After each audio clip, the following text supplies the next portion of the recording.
안녕하세요. 엄마 마음학교의 손은희 작가입니다. 아이가 공부하기 싫어하고 공부할 때마다 짜증내면 우리 엄마들 너무 힘드시죠?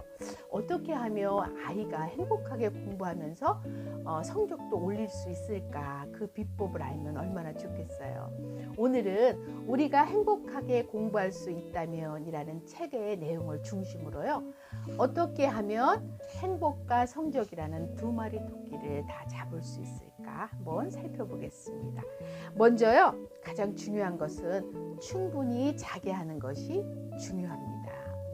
10세부터 16세까지 청소년을 대상으로요, 수면과 학습 성취도의 상관관계를 조사한 연구 결과가 있는데요. 충분한 수면을 취한 학생은 학업 성취도가 높게 나왔고요. 수면이 부족한 그런 청소년들은 학업 성적이 저조한 것으로 나왔다고 합니다. 그러면 우리 엄마들이 이렇게 생각을 할 거예요. 아니, 어떻게 충분히 자게 하면서 좋은 성적을 얻게 할 수 있습니까? 그렇게 반문하시는 분들이 있을 텐데요. 충분한 수면은요, 집중력과 기억력을 극대화시킨다는 거예요. 그리고 감정 조절이 잘 되게 해서 쉽게 짜증내지 않게 만들 수 있다는 것을 기억할 필요가 있습니다. 또 면역력이 좋아지면서 컨디션이 최고가 되면요, 아이들 안에 틈탈 수 있는 무기력이나 불안이나 우울, 자살 충동 이런 것까지 사라지게 할 수 있는 것이 잠이라는 것입니다. 즉, 잠이 보약이라는 사실을 잊지 않고요, 아이에게 맞게 충분히 자게 하는 것이 학습 능력을 최대로 끌어올릴 수 있는 아주 중요한 토대임을 기억하셔야 합니다. 행복하게 공부하면서 성적도 오르려면 이렇게 충분한 잠으로 육체적인 건강을 지켜가는 게 정말 중요한 건 당연한 거죠. 실제로 우리가 행복하게 공부할 수 있다면의 저자 김찬영 씨는요, 서울대 출신으로 자기 얘기를 들려주면서 어떻게 충분히 자면서 서울대를 들어갈 수 있었는지, 충분한 잠과 학습 능력 향상은 비례 관계가 있다고 설명하고 있습니다. 그 다음에 두 번째는요, 소확행의 행복을 찾게 해주는 것이 참 중요합니다. 전교 1등이나 명문대 입학 이렇게 특별하고 거창한 일이 이루어져야 행복할 수 있다면요, 아이들은 영원히 행복할 수 없을 거예요. 그러나 오늘 내가 1시간 공부하면서 먹는 피자 한 조각, 치킨 한 조각에서도 행복을 누리게 하는 그런 마음을 갖게 하면요, 우리 아이들은 늘 행복할 수 있습니다. 어른이나 아이나 인생에서 거창한 행복을 꿈꾸는 자는 영원히 행복할 수 없을지도 몰라요. 그런데 사소한 행복을 누릴 수 있는 자는 평생 행복할 수 있다는 것입니다.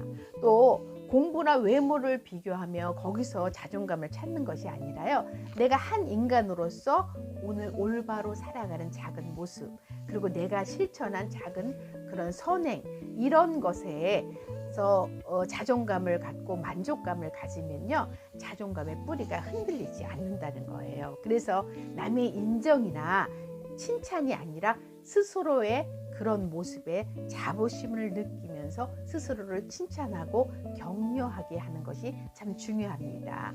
이렇게 자존감의 뿌리를 내면에 둘 때 남의 시선이나 판단이나 평가에 휘둘리지 않고 스스로 괜찮다고 여기는 진정한 자존감을 가질 수 있다는 것입니다.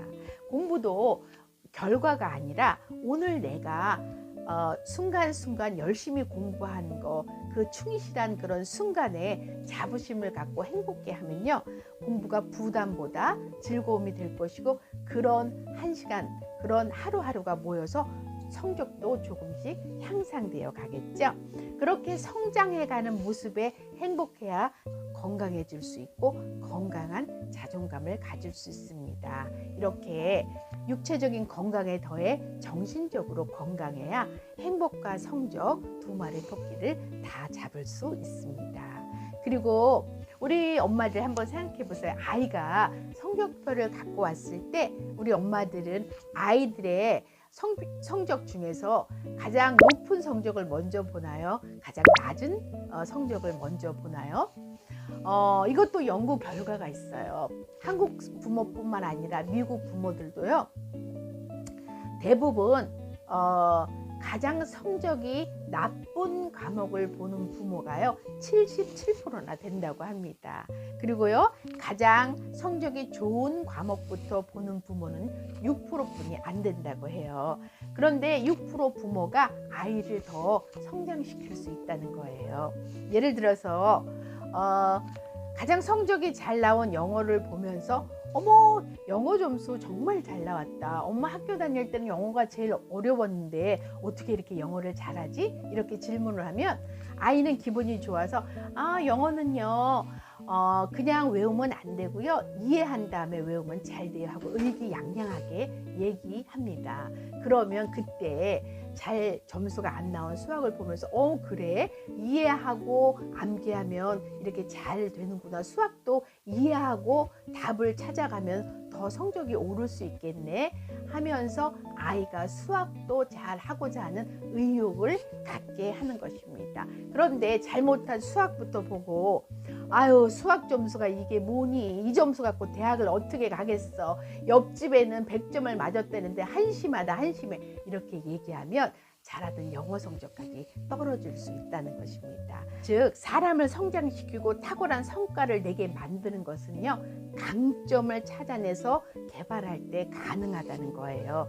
이것을 긍정 탐구 기법이라고 하는데요. 즉 약점이나 실패 요인을 찾아내고 그것을 질책하는 것이 아니라요. 그것에 초점을 맞추는 것이 아니라 긍정적인 질문을 통해서 개인의 잠재력을 더 개발하고 발전시키는 방법입니다. 그래서 잘하는 과목은 우선 칭찬해 주고요. 못하는 과목은 또 최선을 다하는 과정을 칭찬해 주면 됩니다.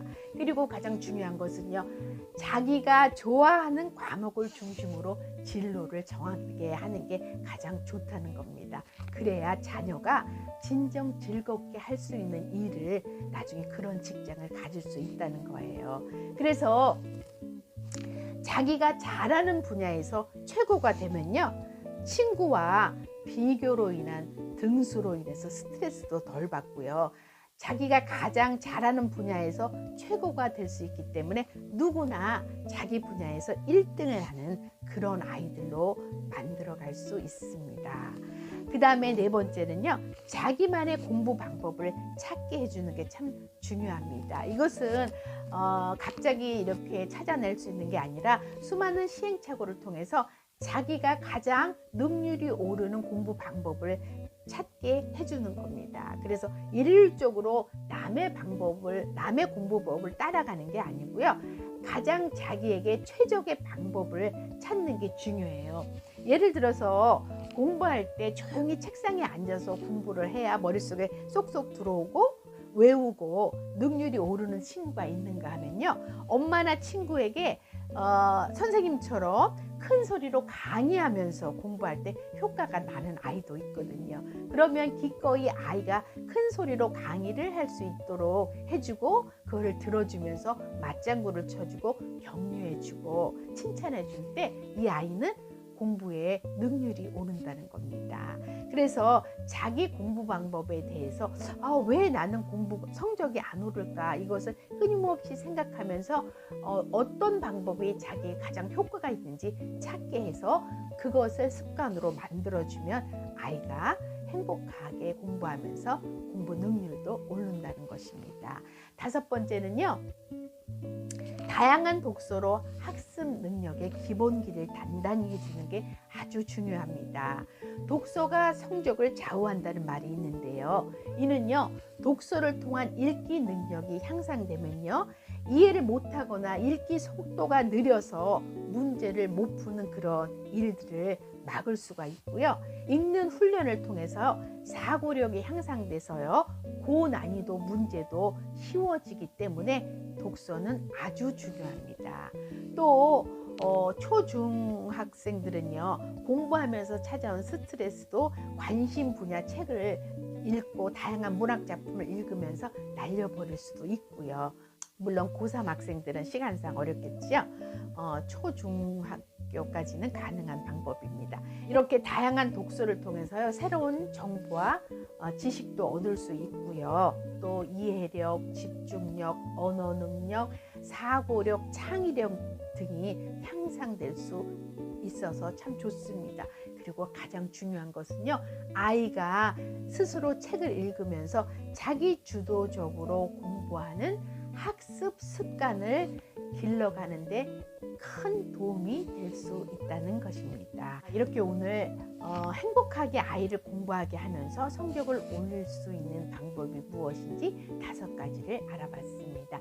이 중에서 우리 어머니들 아이들과 함께 실천해 볼 수 있는 거 실천해 보면서 우리 아이들이 모두 정말 행복하게 자라면서 공부도 잘하는 그런 친구들이 되었으면 정말 좋겠습니다.